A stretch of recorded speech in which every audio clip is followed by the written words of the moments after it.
گھر میں بھی میری ماں اور ثانیہ نے مجھ پر دباؤ ڈالنا شروع کر دیا. وہ روزانہ مجھ سے بحث کرتی. ثانیہ تو اکثر کہتی آپی آپ شہوار بھائی کا دل توڑ رہی ہیں. وہ اتنے مہنگے زیورات اور لہنگا لائے ہیں, کیا وہ صرف نقاب کے نیچے چھپانے کے لیے لائے ہیں؟ وہ بھی چاہتے ہیں کہ لوگ دیکھیں کہ ان کی بیوی کتنی خوبصورت ہے. لیکن میرا دل گواہی دے رہا تھا کہ اگر آج میں نے اپنے اصولوں پر سمجھوتا کر لیا تو کل میں خود کو معاف نہیں کر پاؤں گی. شادی کا دن آ گیا. گھر میں خوشیوں کا شور تھا, مگر میرا دل کسی انجانے سے خوف سے لرز رہا تھا. باہر ہال میں بارات کی آمد تھی. ڈھول بج رہے تھے. مہمانوں کا تانتا بندھا ہوا تھا. ہر طرف رش لگا ہوا تھا. میں اپنے کمرے میں سرخ عروسی جوڑے میں ملبوس تھی اور میری بہن ہانیہ بڑی مہارت سے میرا دوپٹہ اور نقاب سیٹ کر رہی تھی. اور مجھے کہہ بھی رہی تھی کہ آپی آج کے دن نقاب مت کرو, مگر اس کے لبوں پر اب بھی وہی طنز تھا. آپی ابھی بھی وقت ہے, یہ نقاب ہٹا دو, یہ نقاب ہٹا دو. شہوار بھائی کے دوستوں کے سامنے کم از کم سٹیج پر تو اسے اتار دیجئے گا. اس کی فیملی ہے, اس کے رشتے دار ہیں. میں نے اسے کوئی جواب نہ دیا اور خاموشی سے اپنی تسبیح پڑھتی رہی. تھوڑی دیر کے بعد میرے والد, مولوی صاحب اور 2 گواہ میرے پاس آئے. نکاح کے بول پڑے گئے اور مجھ سے پوچھا گیا حیا بی بی کیا آپ کو شہوار احمد بلد احمد علی اتنے حق مہر کے عوض نکاح میں قبول ہے؟ تو میرا حلق جیسے خشک ہو گیا. میں نے لرزتی ہوئی آواز میں 3 بار قبول ہے کہا تھا. نکاح کی سیاہی ابھی کاغذ پر خشک ہی نہیں ہوئی تھی کہ باہر مبارکبادوں کا شور مچ گیا تھا. لوگ مبارکبادیں دینے لگے تھے. میری سہیلیاں میرے کمرے میں آئی. انہوں نے مجھے گلے سے لگا لیا تھا, لیکن میرا ذہن مسلسل شہوار کی اس فون والی دھمکی پر تھا جو اس نے فون پر دی تھی. اس نے پچھلی رات مجھے دھمکی دی تھی کہ میں نے اگر نقاب نہ اتارا تو وہ میرے ساتھ کچھ بھی کر سکتا ہے. جب مجھے سٹیج پر لے جایا گیا تو پورے ہال کی نظریں مجھ پر تھی. میں نے اپنا چہرہ نقاب سے پوری طرح ڈھانپ رکھا تھا. شہوار اپنے دوستوں کے جھرمٹ میں کسی فاتح کی طرح سٹیج پر چڑھا تھا, لیکن جیسے ہی اس نے میری طرف دیکھا, میرے نقاب کی طرف دیکھا, تو اس کی آنکھوں میں غصے کی چمک لہرائی تھی. اس کی والدہ میرے قریب آئیں اور دبی دبی لہجے میں, دبی آواز میں کہنے لگی حیا یہ کیا تماشا ہے؟ سب لوگ منہ دکھائی کا انتظار کر رہے ہیں. اب یہ نقاب ہٹا دو تاکہ لوگ دیکھ سکیں کہ ہماری بہو کیسی ہے. اب تو نکاح ہو چکا ہے. شہوار نے اپنے دوستوں کی طرف دیکھا جو ہنستے ہوئے اس کی طرف اشارہ کر رہے تھے. اس کے ایک دوست نے آواز لگائی یار شہوار, لگتا ہے بھابھی ہمیں اپنا چہرہ دکھانے کے لیے الگ سے مٹھائی مانگیں گی. یہ بات سن کر باقی کے سارے دوست ہنسنے لگے. شہوار کی انا اس جملے سے بری طرح زخمی ہوئی تھی.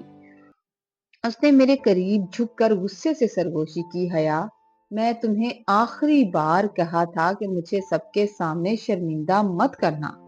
یہ آخری موقع ہے. میں پھر بھی تمہیں ایک موقع دیتا ہوں. یہ کپڑا ہٹاؤ ورنہ میں ایسا کچھ کر دوں گا کہ تم ساری عمر روتی رہو گی. وہ مجھے دھمکی دینے کی کوشش کر رہا تھا. ہال میں تماشائیوں کا ہجوم بڑھ رہا تھا. لوگ آپس میں کانا پھوسی کر رہے تھے, ایک دوسرے کے کانوں میں باتیں کر رہے تھے کہ ارے دیکھو دلہن نے تو چہرہ ہی نہیں دکھایا, کیا اس کے چہرے پر کوئی داغ ہے؟ کوئی کہہ رہا تھا نہیں بی بی یہ تو آج کل کے نئی فیشن والی پارسائی ہے. شہوار کا ضبط اب جواب دے رہا تھا. لوگوں کی باتیں سن سن کر اس نے مائک پکڑا اور کھڑے ہو کر بلند آواز میں کہنے لگا خواتین و حضرات, میں نے اپنی زندگی کا ہر فیصلہ آج تک اپنی مرضی سے کیا ہے اور آج بھی ایک بڑا فیصلہ کرنے جا رہا ہوں. پورا حال خاموش ہو گیا جیسے کوئی اہم اعلان ہونے والا ہو. شہوار نے میری طرف اشارہ کرتے ہوئے کہا جس لڑکی کو میرے وقار اور میری خواہش سے زیادہ اپنے اس کالے کپڑے اس نقاب کی فکر ہے وہ میرے گھر کی زینت نہیں بن سکتی. اس نے پھر میرے باپ کی طرف دیکھا جو ہکا بکا کھڑے تھے اور اس کی بات سن کر حیران ہو رہے تھے, اور پھر میری طرف مڑ کر وہ ہولناک الفاظ کہنے لگا حیا اگر تمہیں اس پردے سے اتنی ہی محبت ہے تو جاؤ, آج سے تم آزاد ہو. میں تمہیں طلاق دیتا ہوں, طلاق دیتا ہوں, طلاق دیتا ہوں. اس نے جب یہ الفاظ ادا کیے تو میرے پیروں تلے زمین نکل گئی. وہ 3 الفاظ کسی ایٹم بم کی طرح گرے تھے, پورے حال میں گونجے. شہباز سٹیج سے اترا اور غصے میں ہال سے باہر نکل گیا تھا۔ اس کے گھر والے بھی اس کے پیچھے بھاگے تھے، جبکہ میرا پورا خاندان وہیں منجمد ہو کر رہ گیا تھا۔ میری ماں ہال کے بیچوں بیچ بیٹھ کر بین کرنے لگی تھی۔ میری ماں کے رونے کی آوازیں میرے کانوں تک آ رہی تھی۔ ہائے میں لٹ گئی، اے حیا تو نے اپنے اس پردے کی آڑ میں ہماری پگڑیاں اچھال دی، کاش تو پیدا ہی نہ ہوتی۔ یہ سارا منظر دیکھ کر رشتے داروں کی زبانیں کینچی کی طرح چلنے لگی۔ کوئی کہہ رہا تھا، دیکھا میں نے کہا تھا نا، یہ لڑکی ضرور کسی عیب کو چھپا رہی ہے، ورنہ کوئی شوہر شادی کی پہلے دن ہی ایسا فیصلہ نہیں کرتا۔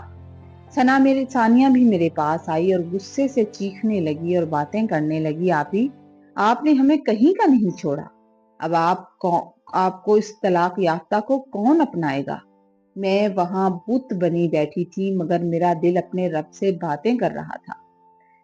میں نے وہیں سجدے میں سر رکھ دیا تھا اور دھاڑے مار مار کو رونے لگی۔ میں نے رو رو کے اللہ کو پکارا، یا اللہ میں نے تو یہ سب تیری رضا کے لیے کیا تھا، اگر تو مجھ سے راضی ہے تو مجھے ان لوگوں کے طعنوں کی کوئی پرواہ نہیں ہے۔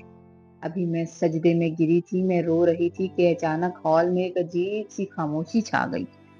میری بہن ثانیہ کی ایک زوردار چیخ گونجی، امی آپی کو دیکھیں۔ جیسے ہی اس کی آواز آئی، جیسے ہی میں نے سجدے سے سر اٹھایا، پورا ہال میں ایک نورانی روشنی پھیل چکی تھی۔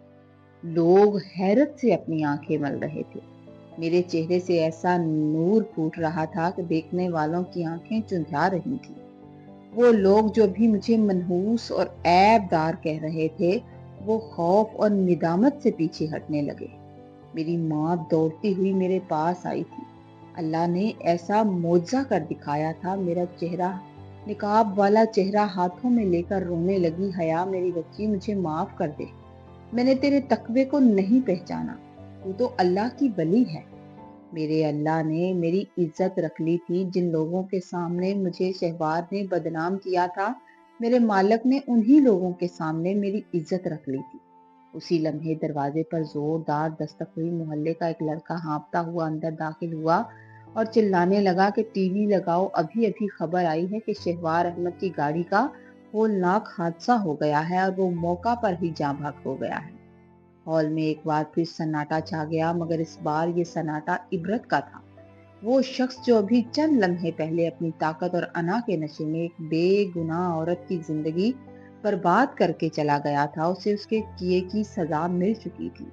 عدت کے دن میرے لیے گوشہ نشینی اور اللہ سے لو لگانے کا ذریعہ تھے۔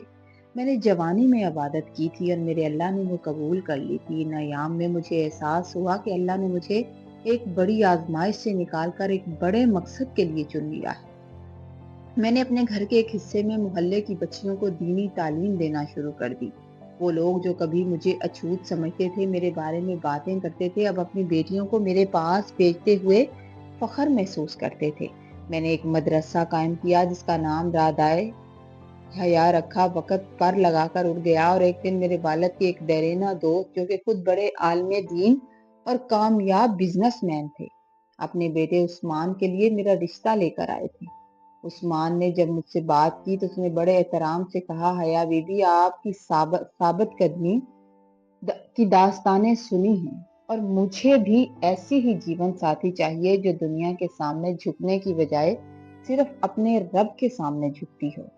اس کے بعد ہمارا نکاح نہایت سادگی سے ہوا اور عثمان نے نہ صرف میرے پردے کا احترام کیا بلکہ میرے مدرسے کو ایک بڑی اکیڈمی میں تبدیل کرنے میں اس نے میری مدد کی تھی۔